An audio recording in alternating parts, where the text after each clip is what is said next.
Good afternoon, sir. This is John Michael Tanseco from Base MT2 Antares, and this is my CU2 in MGMT1 LEC. I confirming that I understand and comply the policy. So in task number 1 and task number 2, deficiency number, code and convention applicable. In task number 2, code, convention of applicable regulation requirements.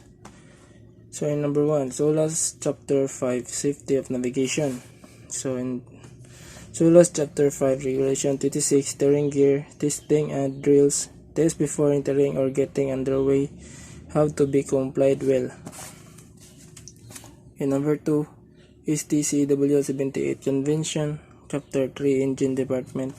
STC 78 Convention, Chapter 3, Engine Department. The requirement for the others and ratings will serve in the engine department and for those perform function relating to maritime engineering, electrical, electronic, etc.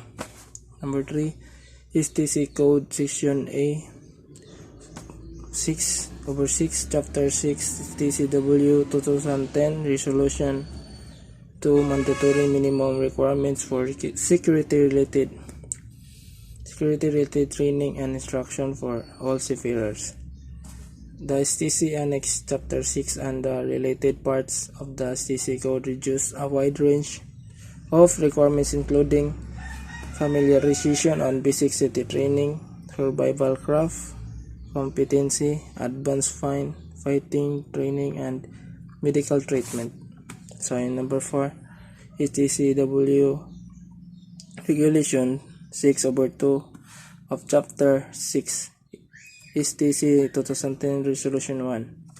The requirement is this regulation be not less than 18 years stage, have approved seagoing service of not less than 12 months, or have attended on approved training course and have approved seagoing service of not less than 6 months. So number 5, ISM Code Motor SOLAS Chapter 6, Chapter 9, Management for the Safe Operation of Ships. SOLAS Chapter 9, Management for the Safe Operation of Ships. The chapter makes mandatory the ISM International Safety Management Code 1, which requires a safety management system to be established by the ship owner or any person who has assumed responsibility for the ship or company. So in number 6, SOLAS Chapter 3, Life-Saving Appliances and Arrangement. LSA Code. Requirement to be followed by all ships with regard to operational readiness, maintenance, and inspection. In this regulation, there is a requirement for resilient checks of the lifeboats and weekly and monthly checks. Maintenance of survival, draft under launching arrangements should be of the most importance to any ship's operation. Task number 3, 3.1, Section A 3.2, 2/2. Mandatory training for certification of officer in charge of navigation watch on ships of 500 gross tonnage or more.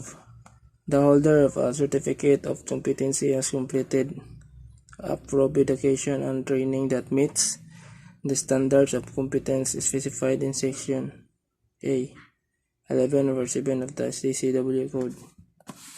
3.2, Section A 2/2, Mandatory Minimum Requirements of Certification of Master and Shipmates on ships of 500 gross tonnage or more.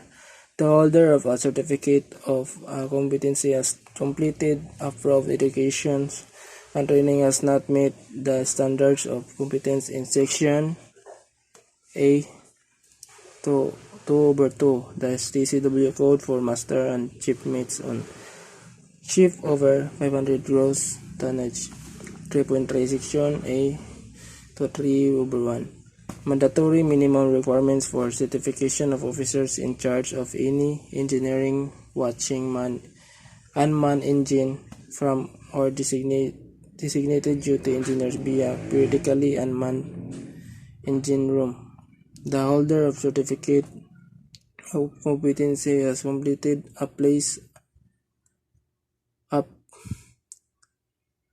education and training that meets the standard of competence specified in Section A to 3/2 of the STCW Code 3.4.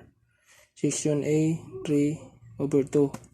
Mandatory minimum requirements for certification of chief engineer and second engineer. Others in ship powered by main propulsion maneuvering of 3,000 kilowatts propulsion power or more.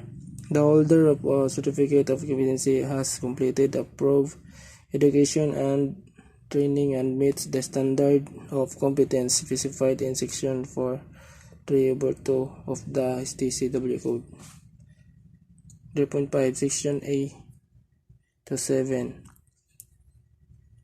Oil and chemical tanker familiarization. The holder or FWS endorsement has completed approved basic training in oil and chemical tanker generation that the standard of competence specified in Section A to 6, 7 to 1, paragraph 1 of the STCW Code. That's all, sir. Thank you.